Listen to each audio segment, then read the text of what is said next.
हाय, मैं हूँ आई दी अनरियलिस्ट और ये है मेरा यूट्यूब चैनल। यहाँ मैं मेरी लिखी हुई कहानियाँ डालता हूँ।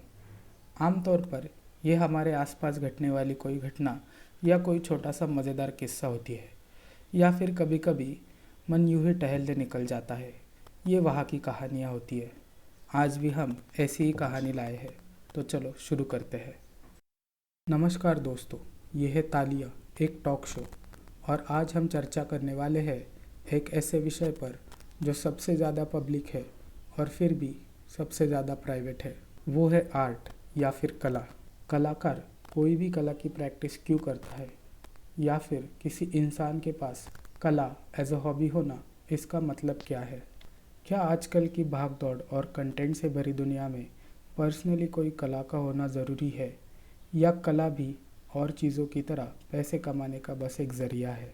आज इस विषय पर बात करने के लिए हमने बुलाया है सुमन जी को, जो एक आम घर से आती है। उन्होंने बहुत मेहनत करके अपना नाम बनाया है। और उनके साथ होंगे राहुल जी, जो एक कला के घराने से आते हैं और ये उनकी तीसरी पीढ़ी है। तो चलिए शुरू करते हैं आज का कार्यक्रम इन दोनों के निजी अनुभव से। सुमन जी, क्या आप शुरू करेगी? मेरे लिए तो गाने बनाना एक तरीका है अपनी मुश्किलों से, तकलीफ़ों से दूर जाने का। पहले तो मैं सिर्फ गाने सुनती थी, फिर सुनते सुनते गुनगुनाने लगी, और फिर एक वक्त ऐसा आ गया कि घर भी चल रहा था। मैं उस सब से ऊपर दूर चली गई थी, पर मुझे बहुत कुछ करना था और मैंने सब ट्राई किया। जॉब, बिजनेस, छोटे मोटे काम, और गाना बनाना भी चल रहा था। फिर एक दिन गाना चल गया और बस तभी से सब बदल गया। फिर हर पल जैसे एक सपना ही है। जी शुक्रिया आपका अनुभव बताने के लिए। चलिए जानते हैं राहुल जी से कि उनका कला के क्षेत्र में सफ़र कैसा रहा। जी, जैसा कि सब जानते हैं कि मेरे घर में फ़िल्म बनाने वाली मेरी तीसरी पीढ़ी है। ये तो जाहिर सी बात है कि बचपन से ही मैं इस सब के आसपास रहा हूँ, और सीरियसली बताऊँ तो मुझे इसके अलावा और कुछ आता ही नहीं। या फिर आप ऐसा कह सकते हैं कि मेरे घर में आसपास जो हो रहा था वो इतना खुशनुमा और फुलफिलिंग था कि मुझे और कुछ ढूंढने की ज़रूरत ही कभी महसूस नहीं हुई। और फिर मैंने एक दो फिल्में बनाई, लोगों को वो पसंद आई, और बस फिर मैंने कभी और कुछ सोचा ही नहीं। बहुत खूब। तो मतलब कहीं से भी हम ये कह सकते हैं कि आपको आपकी कला ने ऐसा कुछ दिया जिसकी वजह से आप कंप्लीट हो गए, या फिर कह सकते हैं कि उसमें ही आप दोनों को सब कुछ मिल गया। पर फिर भी चाहे स्पोर्ट्स हो, बिजनेस हो, जॉब हो या कला का क्षेत्र हो, करियर बनाना हो तो उतार चढ़ाव तो आते ही है, और आप दोनों की जर्नी में हमने वो देखे हैं। तो उस दौर में आपने अपने आप को कैसे मोटिवेट किया कि नहीं, हमें चलते रहना चाहिए? राहुल जी, इस बार आप पहले। मेरे लिए तो जो भी है यही है, पर हाँ, कभी कभी फेल होता हूँ तो ऐसा लगता है कि अभी और कुछ नहीं करना।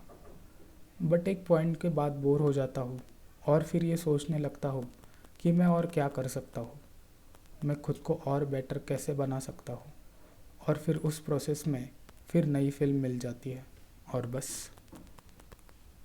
बहुत खूब। तो आपके लिए आपका आर्ट ही आपको रास्ता दिखाता है या मोटिवेट करता है? पर अगर समझो वही बंद हो गया तो? फिर तो सब भगवान भरोसे है। थैंकफुली आज तक ऐसा कुछ हुआ नहीं है, एंड होपफुली कभी ऐसा हो भी ना, क्योंकि यही मेरा सब कुछ है। हम भी यही चाहते हैं कि आप ऐसे ही फिल्म बनाते रहे। चलते हैं सुमन जी की तरफ। आप कैसे अपने मुश्किल वक्त से डील करती है? मेरे लिए तो गाना एक तोहफ़ा है। मैं इसे अपना खुद का मानती ही नहीं।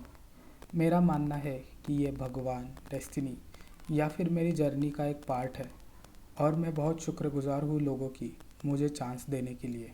पर हाँ, जब भी ऐसा लगता है कि आई एम स्टक या फिर कुछ हो नहीं रहा, मेरी भी यही कोशिश रहती है कि मैं खुद को इम्प्रूव कर सकूँ, और फिर से गाना चालू हो जाता है और कुछ ना कुछ हो ही जाता है। बट एक चीज़ में मैं राहुल जी से डिफ़र करना चाहूँगी। ऐसा नहीं कि समझो कल जाके मुझे गाने से पैसे या फिर काम ना मिले तो मैं कुछ नहीं करूँगी। मैं खुद के लिए गाती हूँ, और वो कभी नहीं बदलेगा।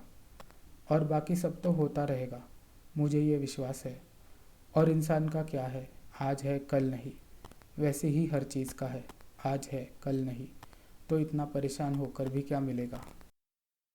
बिल्कुल बिल्कुल, हर चीज़ जो शुरू हुई है वो कभी ना कभी ख़त्म होती ही है। पर ये चीज़ शायद हम आपके गानों के बारे में नहीं कह सकते, क्योंकि वो हमारे लिए हमेशा खास रहेंगे। इसी नोट पर मैं आपको एक सवाल पूछना चाहूँगी। आपने अपने सफ़र में बहुत अलग अलग काम किए हैं और आप खुद भी एक एक्सप्लोरर हो, तो आपको उन सब में और गाने में कुछ फ़र्क महसूस होता है? एक इंसान के लिए आर्ट क्या चेंज लाता है या फिर क्या डिफरेंस लाता है? जी, मेरे लिए तो हर काम में गाने ने साथ दिया है। मैं जो भी करती थी गाना गुनगुनाते हुए ही करती थी। मेरे लिए गाना सब कुछ आसान, हैप्पी बना देता है। और मैं बड़ी सिंगर नहीं भी बनती तो हमेशा गाती रहती। मेरे लिए it is a way of expression, या फिर मेरे साथ जो हुआ, हर फीलिंग को सेलिब्रेट करने का एक तरीका है। और जब मैं ये प्रोफेशनली करने लगी तो गाना बस फील करने का तरीका बन गया। लाइक योर आइज़, मतलब आप अपनी आँखों से दुनिया देखते हैं, मैं बस अपने संगीत से दुनिया देखती हूँ। आई एम सॉरी, मैं आपको इंटरप्ट कर रहा हूँ, पर मैं भी ये कहना चाहूँगा कि आपको आपकी कला, आपका art makes you see things that otherwise आपको कभी नहीं समझेगी। आई थिंक कि आर्ट सिर्फ टैलेंट या फिर जादू नहीं है, but it gives you a special unique view जो आपको और कोई चीज़ नहीं दे सकती, चाहे फिर वो संगीत हो, नाटक हो, पेंटिंग हो या और कुछ। वाह, ये तो आप दोनों ने बहुत खूब कहा। कला इंसान को सिर्फ फेम, पैसा, सेटिस्फैक्शन नहीं, बल्कि एक नया नज़रिया देती है, जो आपको हर चीज़ एक अलग अंदाज, खूबसूरती से दिखाती है।